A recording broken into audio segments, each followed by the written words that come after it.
Good morning, students. We have started reading lesson number 2.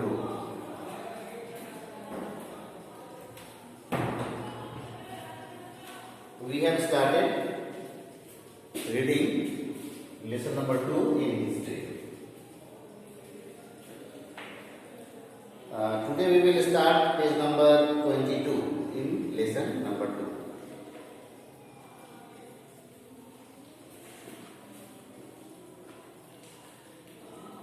We have already started about the new kingdoms in early medieval period. Then we have started reading the point struggle for Kannauj, three-party struggle. In three-party struggle, first were Rajputs. We have completed Rajputs. Then we will start next. The Rajputs were organized in different clans. There was brotherhood and equality among the clan members. At the same time, they were busy in fighting with the members of other clans. A lot of resources and energy were wasted in these fights. Rajput जो थे वो अलग अलग जातियों में बटे हुए थे और जितने भी जातियां थी उनमें आपस में प्रेम था, भाईचारा था। उसके बाद जितनी अलग अलग जातियां थी राजपूतों में, एक जाति के लोग दूसरे जाति के साथ हमेशा लड़ाई लड़ते रहते थे और इन लड़ाइयों में धन संपत्ति की क्षति होती थी। Most of the Rajput rulers were supporters of Hinduism while some patronized Jainism. अधिकतर राजपूत जो थे वे हिंदू धर्म को मानते थे और कुछ लोग जो थे वो जैन धर्म को मानते थे। The Rajputs were considered to be the Kshatriyas. राजपूतों को क्षत्रिय कहा जाता था। They were divided into two वंश, चंद्रवंशी and सूर्यवंशी। राजपूत जो थे वो दो भागों में विभाजित थे। पहले भागों को चंद्रवंशी कहा गया और दूसरे भाग को सूर्यवंशी कहा गया। Belonging to Mun's family and Sun's family respectively, जो मुन फैमिली के थे उन्हें चंद्रवंशी कहा गया और जो सूर्य परिवार के थे उन्हें सूर्यवंशी कहा गया। They gave rich donations and land grants to the temples and brahmanas. ये लोग जो थे ब्राह्मणों को और मंदिरों को बहुत सारा दान दिया करते थे। दान में धन संपत्ति के अलावा जमीन भी देते थे। The Tomars established the city of Dhillika, today's Delhi. It is important question कि दिल्ली को किसने बसाया? दिल्ली का नाम दिल्ली कैसे पड़ा? तो दिल्ली को तोमरों ने बसाया था। वे लोग उस समय उसे ढिल्लिका कहते थे, जो ढिल्लिका जो है आज दिल्ली के रूप में जाना जाता है। Meanwhile, other clans also began establishing new kingdoms. उसके बाद अलग अलग जाति के लोग नया नया राज्य बनाना शुरू कर दिए थे। कहा दुइयों में दिया है। Legends claim that there were 36 Rajput families, among them Pratiharas, the Chahmanas or Chauhans, Solankis and the Parmaras were the most important. ऐसा कहा जाता है कि राजपूत लोगों के 36 परिवार थे, उनमें से प्रतिहार, चाहमान या चौहान, सोलंकी और परमार ये प्रमुख राजपूत के परिवार लोगों में थे। Peninsular India. अगला पॉइंट है Pallavas of Kanchi. The Pallava dynasty ruled parts of modern Andhra Pradesh, Karnataka and Tamil Nadu. Pallava वंश जो थे वो आज के आंध्र प्रदेश, कर्नाटक और तमिलनाडु में शासन करते थे। The Pallavas had their capitals at Kanchi, जिसे कांचीपुरम कहा गया है। पल्लवा की राजधानी कांची में थी, ये भी इंपॉर्टेंट है, अंडरलाइन कर लेंगे। They had trade relationship with South East Asia and China. उनका संबंध साउथ ईस्ट एशिया और चाइना से था। However there frequent wars with the Chalukyas and other neighbouring powers weakened them. Pallava लोग हमेशा मैंने अक्सर चालुक्या के साथ लड़ाई लड़ते थे, जो उनके पड़ोसी देश थे, और इस लड़ाई के कारण उनकी शक्ति धीरे धीरे कमजोर होती गई, उनकी ताकत कमजोर होती गई। The Pallavas rule decline by the end of 9th century. Pallava वंश का अंत 9th सेंचुरी के अंत तक खत्म हो गया। अब है एडमिनिस्ट्रेशन इन द किंगडम्स। राज्य में शासन कैसे होता था। In the kingdoms of South India we find a common thread running in the administration of various provinces. Undoubtedly, the king was the head of the kingdom government and the administration. South India में जितने भी राजवंश थे उनमें कुछ चीज जो थी एक समान थी, कॉमन थी। सबसे पहला कॉमन ये था कि राजा जो होते थे वो सरकार और प्रशासन दोनों के मुखिया होते थे, हेड होते थे। He was also the commander in chief of the armed forces. वे सेना के भी प्रमुख सेनापति होते थे। He was an absolute ruler who took high sounding titles like Maharaja Dhiraj, Tribhuvan Chakravarti etcetera. वे अपने आप को महाराजा धीराज, त्रिभुवन चक्रवर्ती वगैरह कहलाते थे। Although the king had absolute power, but in practice he was helped by various officials. तो वैसे तो राजा के पास सारी शक्तियां थी, लेकिन राजा अपनी शक्तियों का प्रयोग अपने कुछ अधिकारियों के द्वारा किया करते थे। अधिकारी उन्हें सलाह दिया करते थे, राजा ऐसा करते थे। The officials were samantas, revenue minister, senapati, treasurer, chief justice and पुरोहित।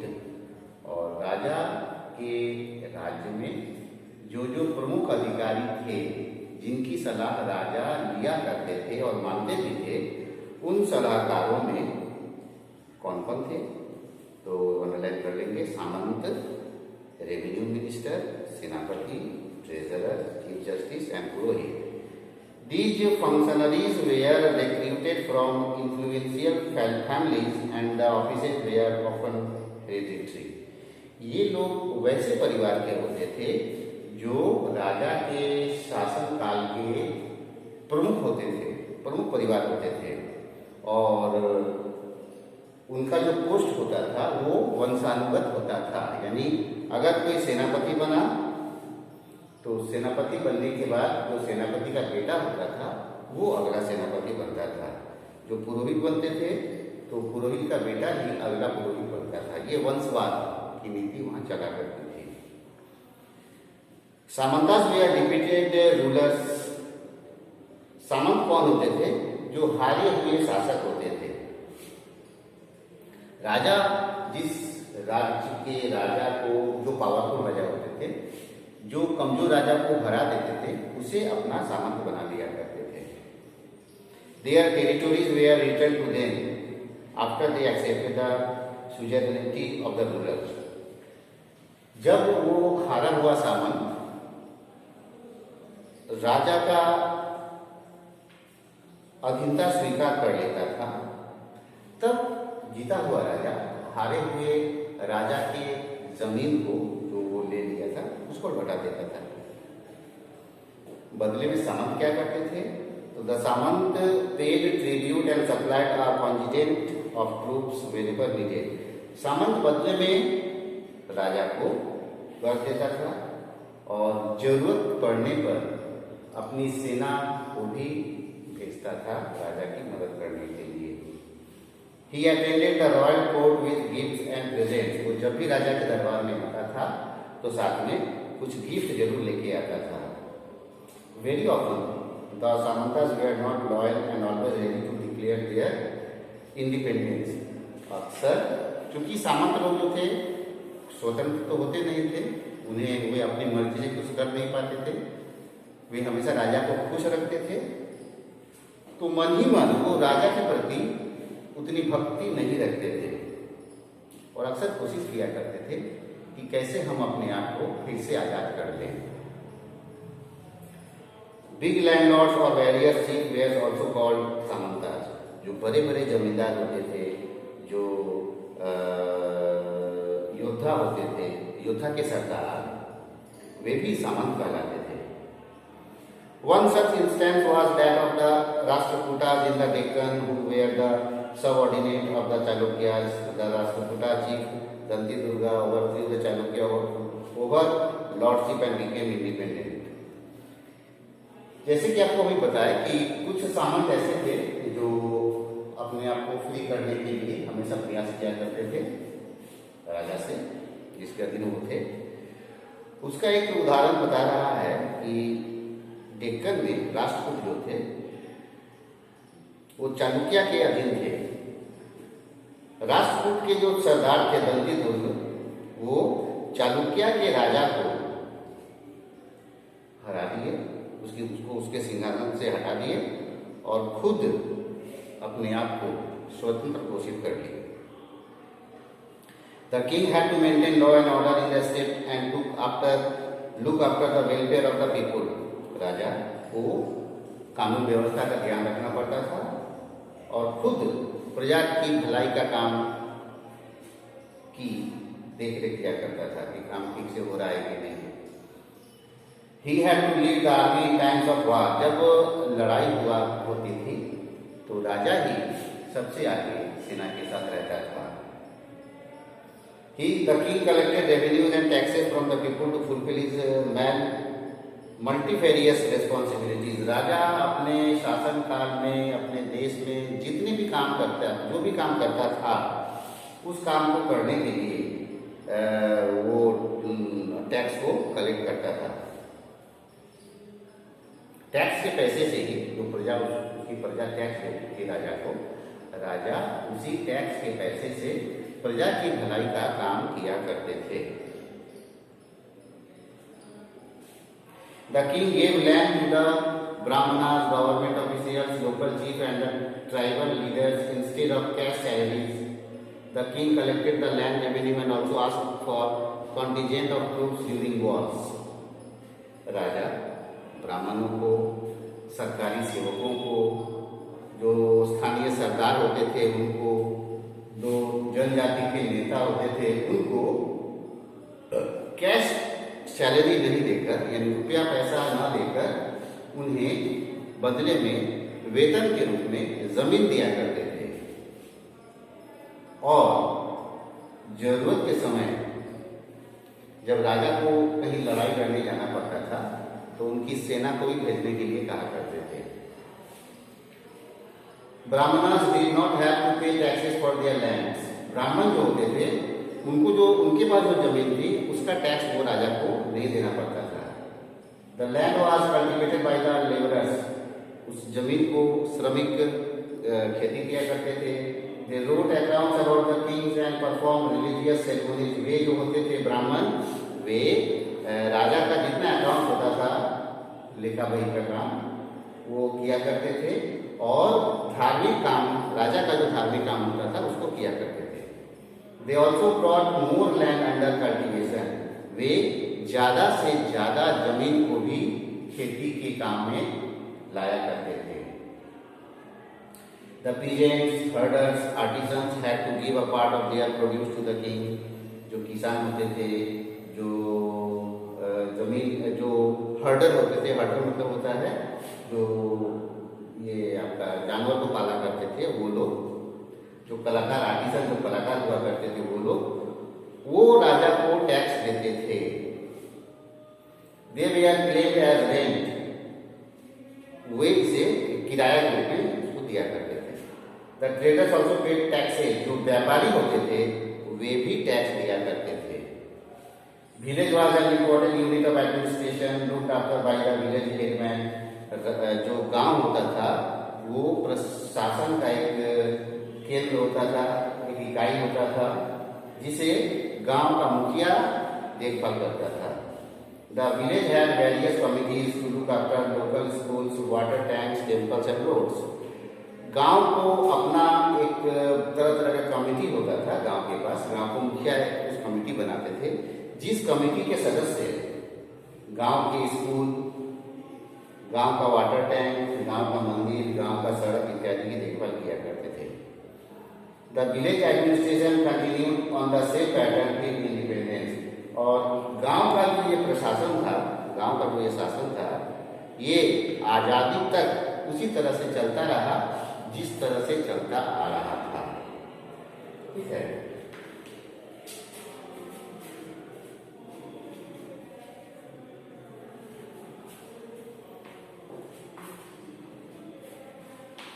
अब थोड़ा सा और है,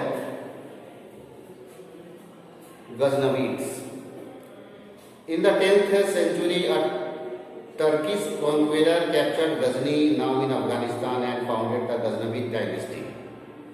10th century में एक तुर्क विजेता गजनी को कैप्चर कर लिया, जो कि अब अफगानिस्तान में है, और एक नया वंश की स्थापना किया, Ghaznavi. Sultan Mahmud was the most famous ruler of this dynasty.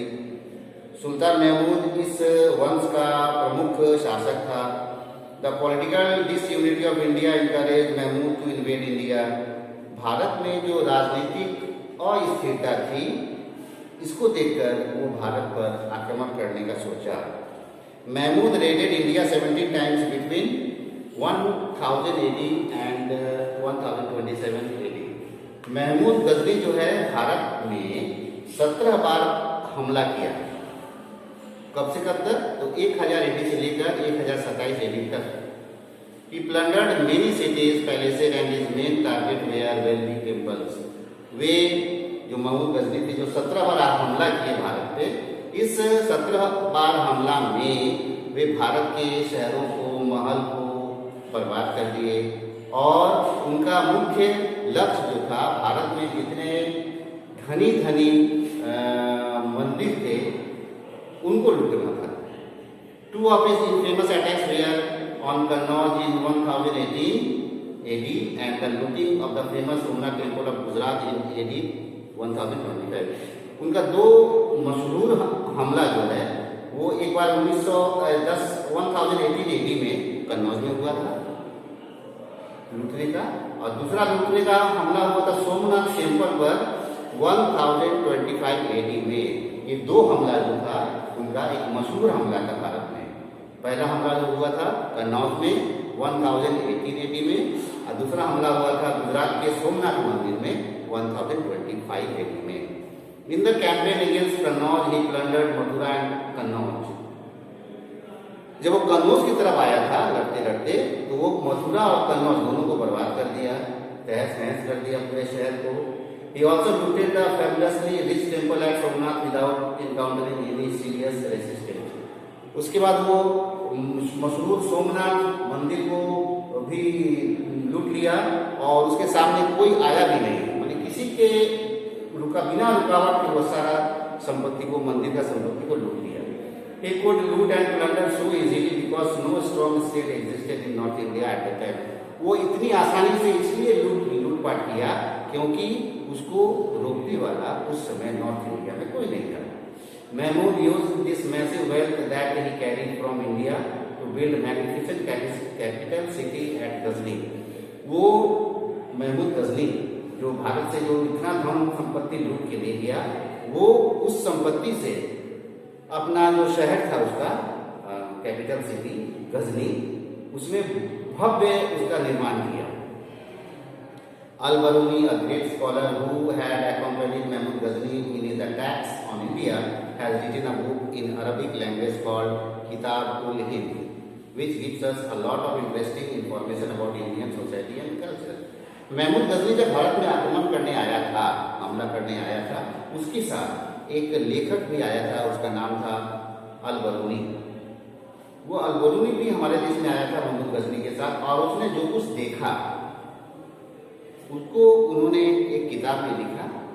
वो अरबी भाषा में किताब में लिखा हुआ था, और उस किताब का नाम था किताब-उल-हिंद, जो हमें उस समय के भारत के समाज और कल्चर का एक बहुत ही रोचक सूचना देता है।